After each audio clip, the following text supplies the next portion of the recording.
na irregular, of which 60 plus ay nakakuha ng passport. No? So, makikita natin na talagang malaking reforma ang dapat natin gawin sa pag-i-issue ng birth certificate at ng late registration. Sir, the mere fact na yung documents galing ng Bureau of Immigration at saka Board of Investment, so ito rin ba hawak na rin ng Office of the Solicitor General para dun sa magagamit nila dun sa co-warranto case? Magagamit nila yan. Ang aking panawagan sa Office of the Solicitor General, kumuha na ng official documents kasi ito pinadala sa Senate, sila mismo kumuha ng official documents from the Bureau of, from the Board of Investments, from the Bureau of Immigration, para official yung hawak nilang dokumento. Although itong si Mayor Go sa pamamagitan ng kanyang abogado, dinideny niya yung documents na hawak niyo, sir. Yeah, dahil ang narrative nila, nabuntis nung kanyang ima yung kasambahay. Yun ang narrative nila. But if you look at the 4 late registration birth certificate, meron na 4 eh. Kay Alice Go, kay Sheila Go, kay Simen Go, kay Wesley Go. Pare-pareho yung nanay. Si Amelia Lial in those 4 birth certificate, late registration birth certificate. So ibig sabihin 4 na beses na buntis yung kasambahay. No? So by that alone, parang magdududa ka, diba? Na 4 na beses nabuntis yung kasambahay nila at ipinganak 4 na yung magkakapatid na yon, no? Okay, Mav. And then si Beck. Sir, ano lang po yung nakikita ninyo na posibleng motibo why they went through all these lengths para makakuha po ng Filipino citizenship? Yung naturalization process natin medyo mabusisi, no?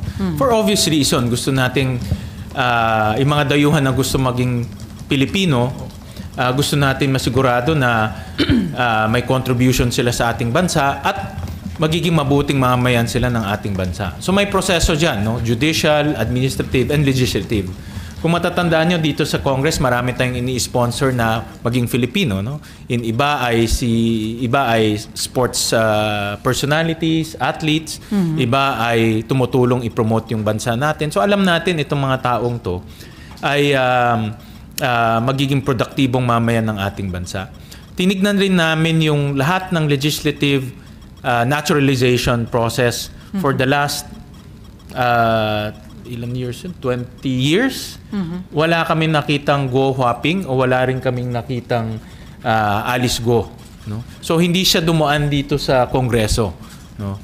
That's for sure. No? At nag-issue na ang PSA na walang naturalization papers si Alice Go. Nagbigay na sa amin ng certification doon. No? So pinapacheck lang namin sa judicial kung merong naturalization process through the judicial route. But yan kasi mahirap eh. Dapat patunayan mo na maganda yung ginagawa mo dito, patunayan mo na magiging mabuting mamamayan ka. So mabusisi rin yung proseso. Pero tama yon kasi hindi naman tayo pwedeng basta-basta mag-naturalize. No? Gusto natin masigurado, matiyak natin na maayos itong ina-naturalize natin. Pero obviously, sir, napakarami pa rin loopholes kaya nalulusutan, di ba? Actually, dapat tignan natin yung mas malaking larawan, the bigger picture na naaabuso talaga itong late registration natin. At ang nakakatakot dito, pwede silang bumili ng lupa. Yan ang shortcut para makabili ng lupa. In fact, nung tinignan namin records between 2008 to 2011, si Go Huaping at si Alice Go nagta-travel sila in and out of our country. So ibig sabihin, ginamit ni Go Huaping yung kanyang Chinese passport at ginamit rin niya yung kanyang Filipino passport in and out of our country. We have the passport numbers on record. So dalawang passport meron? Dalawang passport niya. No? Tumigil lang siya lumipad noong 2011. So from 2008 to 2011, nakita namin itong dalawang pangalan, si Go Huaping at si Alice Go, lumilipad at the same time. So most likely ginamit niya dalawang passport niya. Sir, next week may another hearing yung Committee on Women. So invited dito ulit si Mayor Alice Go at kukomprontahin niyo ba about this Yes, document? definitely. No, i-confront namin siya at gusto namin marinig yung kanyang sagot. But by the statements of his lawyers, obviously, i-deny niya yan. Ano? So, but matibay na ito. I think itong ebidensya galing sa Board of Investments, matibay at nagpapatunay na si Go Huaping at si Alice Go, iisang tao lang. Sir, initiative ng BOI at saka ng BI yung pag-provide sa inyo ng document para makatulong sa investigation ng Senate? Hindi. Nung binigay sa amin ng BI yung passport records ng kanyang ama, si Guo Jiangjong at si Wen Yili, nakita namin na yung visa nila is Special Investors Resident Visa. No? So that's yan ang visa na ginamit nila para makapasok at labas sila ng bansa natin. So hiningi namin sa Board of Investments yung mga supporting papers nito. At yun, pinadala nila itong mga supporting papers ng application. At yun na nakita ninyo? At yun na nakita. Actually, marami yun. May mga iba pa siyang kapatid doon. Doon sa supporting papers. Okay, Mav and then Vec nga pala. So sir, yung apat na magkakapatid, nandun po sila lahat sa dependents? Tatlo. Doon sa pinadala ng Board of Investments, ito yung aking personal na analysis. Si Wen Yili, may 3 anak. Pero si Guo Jiangjong, may ibang kasama o ibang asawa.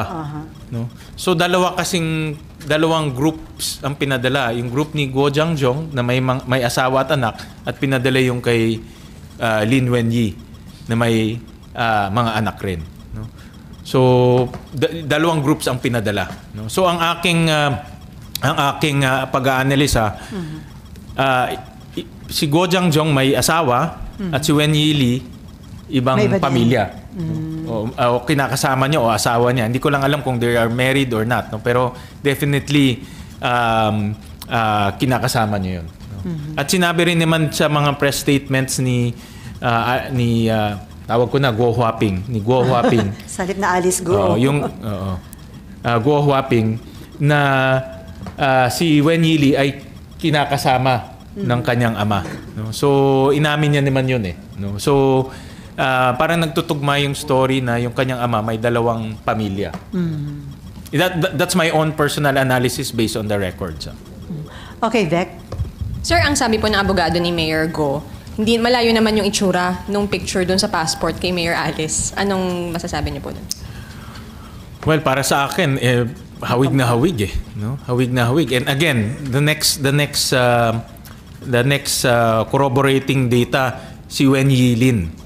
No, doon sa data, si Wen Yilin yung nanay at ang dependent daughter, ang tawag ng BOI dependent daughter, ay si Guo Huaping. No? So that's puts them together in that document. No? Yun yung magkasama in that document. And then you said, sir, na may malaking reforma na dapat gawin sa pag-issue ng documents. Ano po specifically yung dapat mabago or gawin? Yan ang dapat nating pag-aralan mabuti. No? Iniisip ko nga na dahil dapat talagang may accountability yung dalawang dapat may accountability. Una yung taong nagpanganak, no? The midwife, the hospital, even yung maghihilot, dapat siya mismo tumistigo personally na siya yung taong nagpanganak doon sa bata, no? Dahil hindi pwedeng blanco 'yun eh. Yun yung direct evidence na siya yung tao na doon at nakita niya yung bata. Pangalawa, pagdating sa pag hospital nangyari yan, dapat may accountability rin yung hospital na siya na mag-provide sa Register of Deeds na talagang pinanganak dito sa amin itong batang to, no?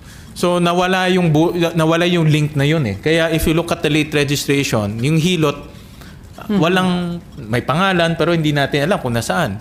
Doon naman sa other late registration nila, may midwife pero walang nakasulat kung ano yung license number, kung ano. So, hindi natin talagang alam kung sino yung taong nagpanganak doon sa bata. No? Butas yun eh, hindi natin alam yun. Pero sir, bakit kaya hindi tunay na birthday nila nilagay doon sa birth certificate na kinuhaan? That's a very good question. Si Alice Go at this time is 34 years old, not 37. No? Based on sa birthday ni Guo Huaping. At nung 2000 and nag-issue yung kanyang late registration 2005. At that time she was 19 years old. So hindi pa pwede. So pagbabawasan mo ng 3 years, yung 19 magiging 17 lang siya. Pero at that time bumibili na sila ng lupa, nag-incorporate na sila ng papers. So hindi ka, pag minor ka, hindi ka pwede bumili ng lupa, hindi ka rin pwede mag-incorporate ng mga corporation. So ang theory ko, again, personal analysis ko, pinatanda niya para si Alice Go pwedeng mag-incorporate ng mga corporation, pwede rin siya bumili ng lupa. Pero 3 years younger siya. Yeah. So yun ang aming analysis. Okay, Cecil. And then Daniel. So, ibig sabihin, sir, hindi 37 years old si Go? Doon sa sinasabi natin Hindi. na. She's only 34 kasi ang birthday niya is August 31, 1990. So, additional perjury yun if ever. Tama ka doon. And then, sir, may sinasabi yung lawyer niya, si Attorney David, na somehow may violation of the Privacy Act. Daw yung SALN niya at saka yung identity niya ay hindi dapat minimade public kasi sinasubmit lang nila sa Senate. In aid of legislation lang dapat ang gamit. Lumilihis siya sa pinaka-topic I think dinidivert nila yung attention. Hindi naman yung attention. Ang punto dito is yung kanyang peking birth certificate at dinoktor yung kanyang birth certificate. At idudugtong ko rin to sa Pogo. Siguro, sinasabi nila, marami kasi nagsasabi, Pogo, paano napunta tayo doon? Ito kasing naging daan para bumili ng lupa. No? So, kung ikaw ay Pinoy at nagamit mo yung late registration para maging Pinoy, pwede ka bumili ng lupa. Pag pwede kang bumili ng lupa, pwede ka na magtayo ng Pogo Hub, pwede ka na magtayo ng Pogo facilities, at pwede na rin pumasok sa iyo yung pera. No? So, ibig sabihin, dahil Pinoy ka, pwedeng i-remit sa yung pera, ikaw na magpapatayo, ikaw na bibili ng lupa. So, importante itong angulo na ito kasi nga, ang nakikita kong parang direction is si Alice Go, ginawang Filipino, para makabili ng lupa, para makatanggap ng pera, para maipatayo yung Pogo. So, that's the connection that I'm looking at.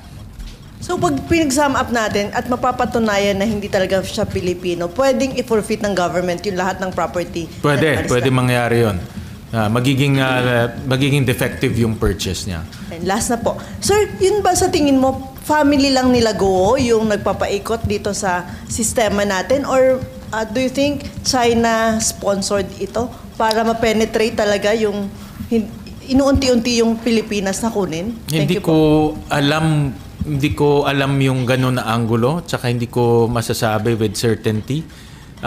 But right now, everything is possible dahil nga with this late registration, kahit sinong dayuhan, no? Ikaw pwede kang maging Hapon, pwede kang maging Koreano, pwede kang maging Nigerian, at dumaan ka dito sa late registration. No? At ang sinasabi ko nga, kung magiging automatic Pinoy ka through late registration, pwede kang bumili ng lupa. No, yun ang medyo dapat natin tignan mabuti dahil pag bumili ka ng lupa, pwede ka na magpatayo kung anong gusto mong ipatayo. Okay, thank you. And